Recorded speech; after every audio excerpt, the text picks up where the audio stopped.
Simula na tayo mga ka-TJ friend sa ating pagluluto. Siyempre, maglagay muna tayo ng mantika sa ating kawali. Kung bago ka pa lang sa aking channel, siyempre, subscribe ka na, kaibigan. Unang gagawin lang natin mga ka-TJ friend, ipa-fry lang natin yung ating fish tofu. Antayin lang natin yan na mag golden brown. Ayan. Kailangan halo-haloin lang natin yan para pantay lahat ng ating pakaluto.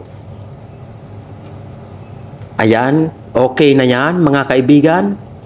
Isasantabi lang natin yan at igigisa na natin ang ating sibuyas. Siyempre, isasabay na rin natin yung ating bawang.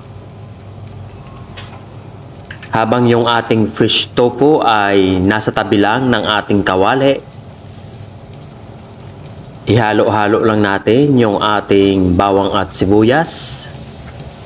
Sabay-sabay na pagsama-samahin yung ating fish tofu. Taktakan lang natin yan ng durog na paminta.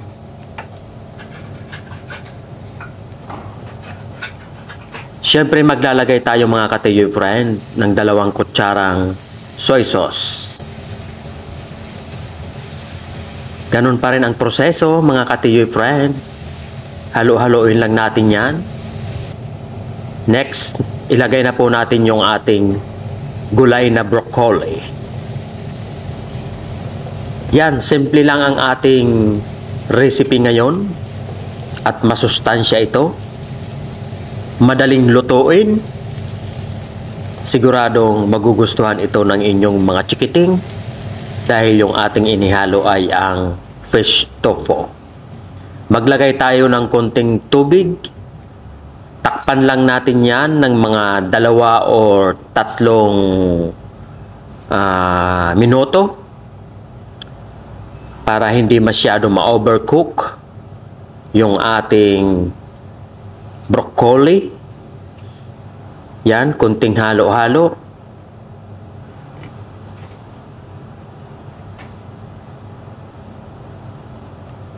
At eto na nga mga kaibigan, after 3 minutes. So hindi siya overcook. Maglalagay tayo ng oyster sauce. Yan lang ang ating mga sangkap mga kaibigan. Simpleng-simpleng pagluluto at napakasustansya. Yan, pwede na natin kainin ang ganito kahit walang rice. Abay, okay na yan. Napakasarap at napakasustansya. Ayun. Kain na tayo mga ka-TJ friend. Pwede nang kainin yan. Thanks for watching.